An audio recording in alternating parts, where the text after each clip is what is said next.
Welcome to the Aetheral Archives, the premier dedicated resource for monsters and memories. This channel is 100% focused on niche worlds, cults, indie MMORPG. We exist to document the classic Renaissance and help you survive the unforgiving world of Aetheral. If you are looking for a community that embraces the friction, the danger, and the lack of handholding, you have found your bind point. And you know that opening script? Mm-hmm.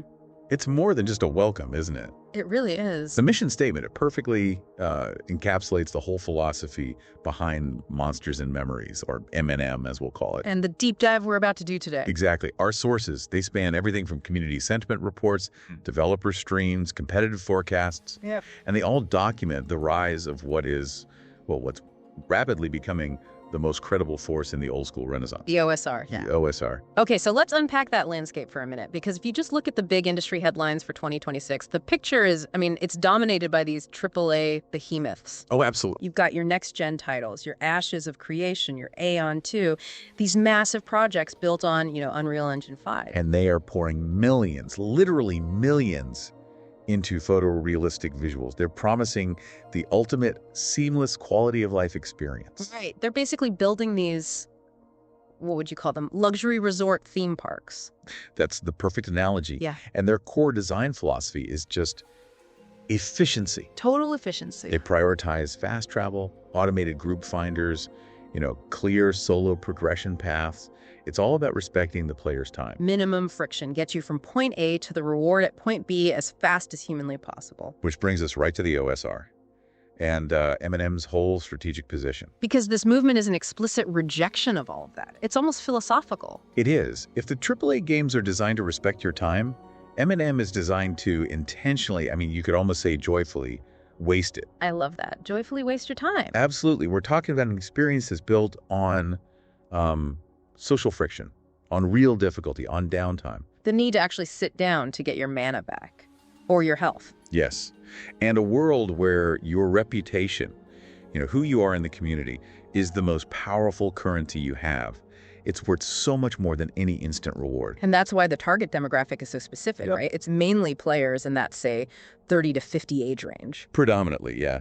People who remember the genre's earlier, more, let's say, brutal days. And they actively want that back. They crave that collaborative, we're all in this together survival experience. It's fascinating because it's anti-competitive in a way.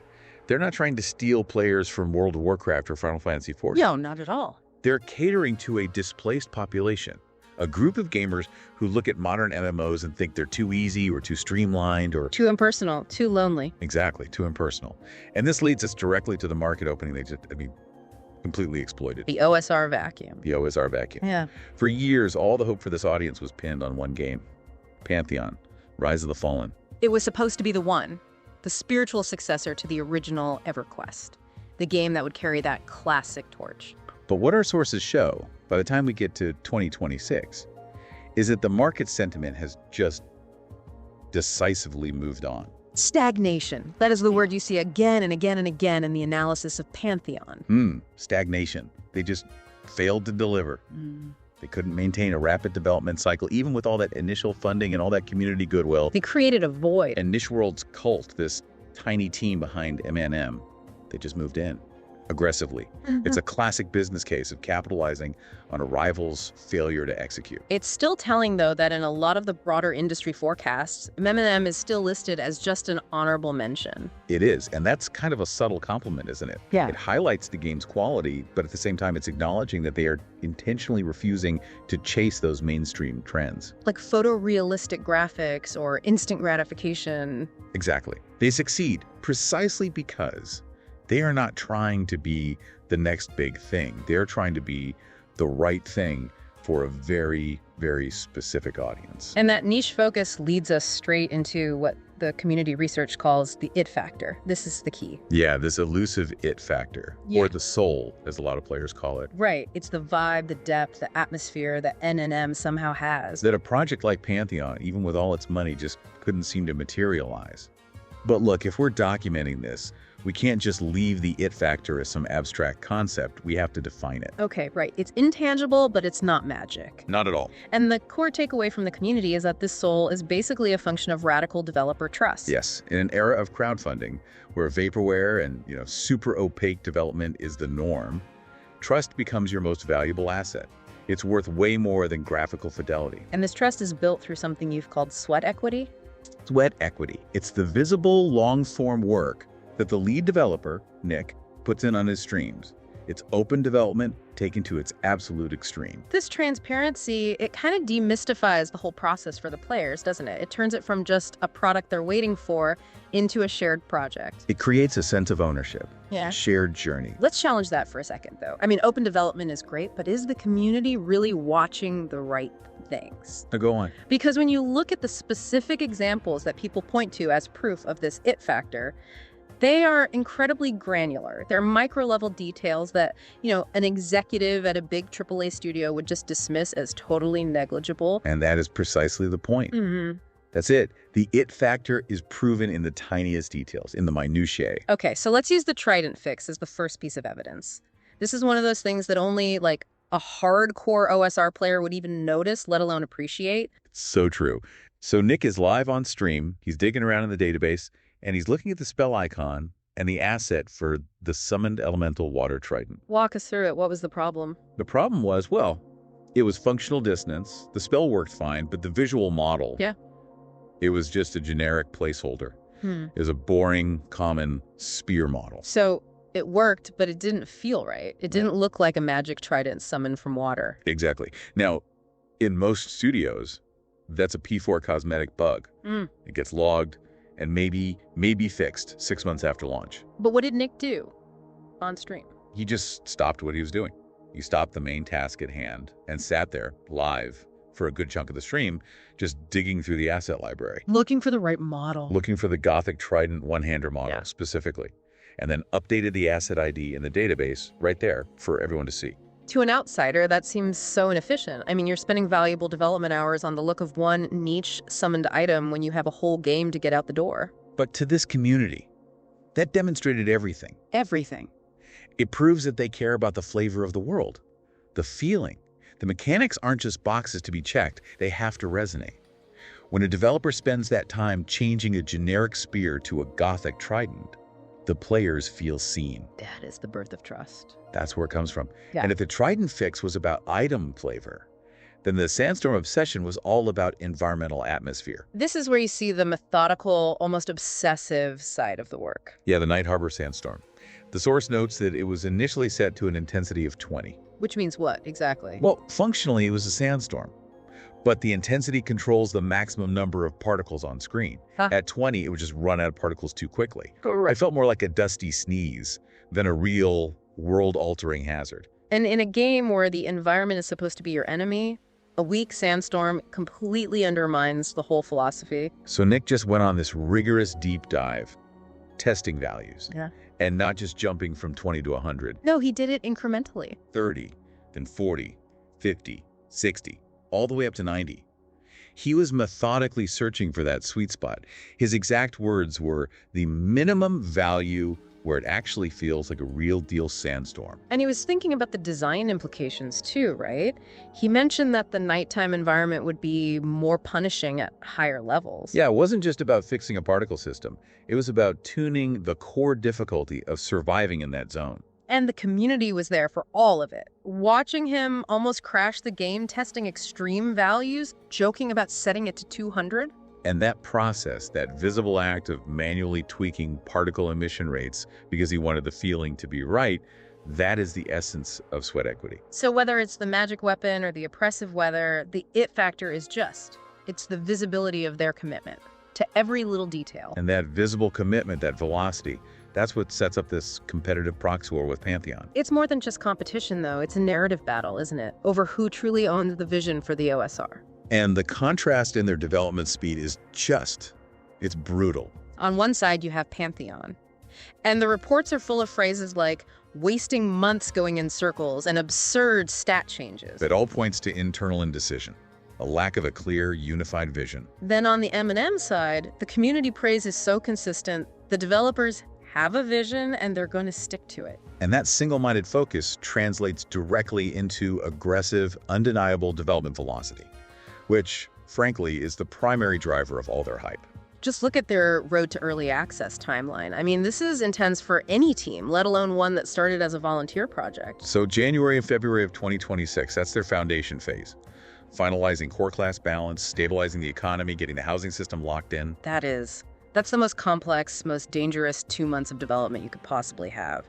If the economy breaks there, the entire game launch is broken. And right after that, they've scheduled what they call an exceptionally short 2-month beta, March 1st to April 30th. Can you contextualize that? I mean, how crazy is a 2-month beta for a brand new MMORPG? It is. It's bordering on unheard of. Yeah. Especially for a game like this. One that's built on social friction and complex systems that can be exploited. Right? An MMO beta usually runs for 6 months, maybe 12. You need that time to stress test servers, root out game-breaking bugs like item duping. Things that can destroy an economy on day one. Exactly. So a 2-month window suggests one of two things. Either they are supremely confident in their core systems, or they're prioritizing speed over polish. They're willing to accept some jank to hit that June 1st launch. And that May 1st build lock is a point of no return. But by sticking to that schedule, they're making a clear statement. We are not vaporware, we are moving, while our rival is perceived to be completely stalled out. And the speed lets them win the visual battle, too, which is ironic because they intentionally avoided high-end graphics. It is. Pantheon went for a realistic aesthetic, but in an unfinished state, that choice really hurts them. The community describes it as looking like an outdated mid-2000s MMO. Brown rags and sticks. Yeah, brown rags and sticks. It's trying for a fidelity it just can't achieve, so it ends up looking dated. Whereas M&M took the exact opposite approach. Stylized, low-fidelity art. People compare it to the PS1 or Voodoo graphics era. And that was a commercial decision as much as an aesthetic one. Oh, for sure. It drastically reduces how long it takes to make assets, which is what allows them to move so fast. But more than that, it just taps into pure nostalgia. The visuals feel intentional. They don't feel like flaws from a low budget. They feel like a deliberate design choice. Right. They look designed, not unfinished. You see people in the community saying it's weirdly more interesting. The weird goblin faces aren't a mistake. They're part of the charm. They turned a technical limitation into a core stylistic feature that their audience absolutely loves. But for a game based on slow travel, where it can take you 20 minutes just to walk across a zone, there's one factor that's more critical than anything else. Content density. Content density. Empty zones in a slow travel game are just. They are the death knell of immersion. And here, the sources are clear. M&M is winning. Decisively. They are on track to launch with something like 15 to 20 zones. Plus, they've already announced Module 1, their first post-launch expansion. And you contrast that with reports that Pantheon, after years of testing, has struggled to finalize even 5 or 6 zones. The difference is just, it's staggering. There's that one anecdote about the zone Fallen Pass that really drives it home. Yeah, tell us that one. User reports claim that one zone, Fallen Pass, contains 3 raid bosses and somewhere between 40 and 65 named mobs. So more high-value content in one zone than in entire builds of the rival game. That's what people are saying. And that density is what justifies the slow travel. If you have to sit down and wait for your mana to come back, the world around you had better be rich enough to make that downtime interesting. Every journey has to have a purpose. And the density of threats ensures that it does. And then the final, I guess you'd call it the nail in the coffin for that rival narrative, came in spring of 2026. Right. When Pantheon announced a major update in character wipe. For anyone listening who doesn't get the gravity of that, in a progression MMO, a character wipe is the ultimate betrayal of player time. It's a complete erasure. Years of dedication just gone. Poof. And that announcement, when you compare it to NNM's stable upcoming June launch, it just drove a huge chunk of their most frustrated, hardcore players directly into the waiting arms of Niche World's cult. It was a gift. A gift of high-value paying subscribers born from a huge managerial miscalculation. So this stable launch, fueled by all this visible development and content density, is ready to welcome a very specific kind of player. And that brings us to the community itself. Which is It's a fascinating, deeply contradictory culture. This community is the engine of the game's hype. They're the evangelists, but they're also its biggest potential liability. Well, on the one hand, you have veteran players describing the core group as fantastic and sincere. And it has to be, right? It's a necessity. In a game where soloing is dangerous and death is punishing, helpfulness isn't optional. Giving buffs, reses, advice, that's the social glue that holds the world together. But then you have the other side of that coin, the toxic gatekeeping element. And this isn't just, generic internet trolling. The courses describe it as functioning like a crude immune system. An immune system to protect the game's identity. Exactly. It's an aggressively defensive mechanism. This immune system immediately and very forcefully rejects any suggestion for modern quality of life features. So no easy maps, Wow. No lessening of the death penalties. Absolutely not. They push back, and they push back hard because they genuinely believe those changes would ruin the game. They'd soften the friction that they see as essential. They're gatekeeping the difficulty. They're basically saying, if you aren't willing to suffer with us, you don't belong in our village. The irony there is that while that posture perfectly protects their niche design, it also creates a huge growth ceiling. Right. If the immune system is too hostile, if the veterans make it too painful for new people to join, they're going to alienate the classic curious player. And that's the player they need. That's the one they need to bring in to sustain the subscriptions and keep the game commercially viable. It's such a delicate balance. Protecting the game's integrity versus making sure the world actually feels populated. This whole paradox, this mix of aggression and deep, deep loyalty, it's why the Quixana incident is probably the single most revealing moment we've seen in any of the dev streams. It really exposes the heart behind that fierce immune system. It does. So let's set the scene. Nick is midstream. He's doing that same kind of granular database work we talked about before, the unglamorous sweat equity. The chat's just humming along. People are probably debating spell balance or zone geometry or something. And then around the 1 hour, 40-minute mark, the donation system just erupts. A community member, Quixana, accidentally but gifted 100 subscriptions. Literally pocket gifted the channel while they were out gardening, which is about, what, $500 US? Roughly, yeah. About $500. The absurdity of it is just perfect. Here's a community that demands meticulous, calculated effort from the game, but generates pure, chaotic hilarity in its charity. And Nick's reaction was just immediate disbelief. He's checking to make sure it's real, and then he's showing this genuine concern for the person, all while laughing. He was joking, right? Saying something like, my kids are going to Ivy League school now. Yeah, but at the same time, he's immediately saying, I can refund that, I'm sure. It was just a very human moment of chaotic generosity. But the real defining part of it was the community's reaction to the accident. This is where you see the village mentality just crystallize. Instead of just laughing at the mistake, the accident triggered this massive spike in counter-generosity. Other members, Derpler, 12 Dudes, Xano227, they just immediately started dropping waves of gift subs of their own. They escalated the chaos. They turned it into this collective outpouring of support. The stream went from meticulously documenting SQL commands to just exploding in communal laughter and shared financial support over an accident. It perfectly illustrates the synthesis, right? The Yeah. same group that will aggressively fight you over a design principle is also this incredibly tight-knit, emotional group that just thrives on that shared absurdity. It completely confirms that analogy. Tough to get in, but once you're in, you're family.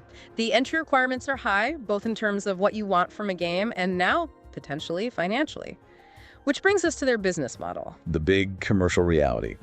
They have planted a massive flag in the sand, a strict subscription-only model. $15 US a month for early access. No box price, no microtransactions, no cosmetic shop. No boosts, nothing, pure subscription. It's a bold move, and it's sparking a lot of debate. Oh, a huge debate. The proponents, they defend the price fiercely. They say, look, $15 is the industry standard if you adjust for inflation since 2004. But their main argument is that it's a quality filter. Right. A filter designed to keep out the non-serious tourists, the players who won't commit, and also gold sellers and bots who would just dilute the culture they're trying to build. The thinking is, if you're willing to pay $15 a month for an unfinished indie game, you are serious about being there. But the critics are just as vocal. They argue that charging a full premium subscription for an early access title, for what is fundamentally an unfinished product, is quite high by today's standards. it is. When you can play established, feature-complete MMOs for the same price, the fear is that this $15 barrier is just too high for a game that hasn't proven itself yet. And that price barrier is so critical when you look at the financial realities in the source material. The late 2025 playtests had about 8,600 unique accounts. Okay, so do the math. 8,600 subscribers at $15 a month is about $129,000 in gross revenue per month. Which is solid for a small indie project. But the analysis suggests that for them to transition their 30-person team, many of whom are still working on a volunteer roots basis, into a viable, sustainable studio, they need a big leap. A really big leap. We're talking about getting closer to 20,000 active subscribers. Which means generating $300,000 a month in gross revenue. That's what you need to cover salaries, benefits, server costs, all the overhead for a staff of 30. So their existing core of 8,600 people needs to somehow find and retain almost 3 times their own population in the first few months. That is a gargantuan task for any niche game. And it just underscores the massive gamble they're taking with that price point. That volunteer passion has to turn into sustainable commerce, and it has to do it overnight. So if the price is a gamble, how do they justify it? How do they prove they deserve that subscriber base for an unfinished game? They pivot. They shift the focus from being a paid beta to being a high-velocity, day-one live service. And the proof of that concept is in 2 key metrics. First, the engagement numbers. Yeah, the official Discord has over 22,000 members. But the key thing is the conversion rate. Between 35 and 40% of those Discord members actively played in the playtests. That's an incredibly high-intent audience. They are ready and willing to pay. And second, there's the content strategy. They didn't even wait for launch to settle. They preemptively announced Module 1. A mini expansion that's going to add 5 new zones, and they announced it before June 1st. This is their definitive statement. We are not stagnant. This rapid, visible update strategy is explicitly designed to justify that $15 fee from day one. They're telling you, your money isn't paying for us to finish the game. Your money is paying for aggressive, ongoing development. You're funding a live service, not a beta. But that relentless pace, that brings us right back to the core existential risk, the volunteer bottleneck. The transition from passion to profession. Exactly. Passion projects can have flexible timelines. Commercial live services have brutal, hard deadlines. The pressure to hit June 1st and then immediately deliver Module 1 puts an immense strain on people who probably have other jobs, other commitments. The sources are really clear on this. NNM's greatest strength is that it's different. It's the only credible new game offering this specific old experience in 2026. But that strength is completely dependent on their ability to execute that aggressive roadmap without burning out the very team that built all that trust in the first place. The fact that they prioritize design depth over graphics, the sandstorm tuning, the trident fix, the focus on social friction, that's their competitive moat. They've built a sanctuary for a displaced generation. And the path ahead is just. It's fraught with economic risk, the servers have to hold, the content velocity can't slow down. If they can maintain this momentum, MNM is poised to become the definitive old-school MMO of the decade. But if they stumble, if that development pace slows because of the bottleneck, or if that $15 fee just proves too high for that curious player, then the subscription fee goes from being a quality filter to being a liability. It fuels resentment, and it drives away the very people they need to recruit to hit that 20,000 subscriber target. And that leads us to the final thought we want to leave you with. We've seen this community act as an aggressive immune system, right? Keeping the village pure by rejecting modernity. And we've seen the $15 subscription fee act as a financial filter. So the question is, if those 2 filters combine to make getting into the village too difficult, how quickly will the inevitable subscriber churn outpace the community's ability to recruit and retain the classic curiousest player? The one player the NNM immune system is trying so hard to keep out. A question that the June 1st launch and the success of Module 1 will answer for us. It will, definitively. Thank you for joining us on this deep dive into the Authorial Archives. We'll catch you next time.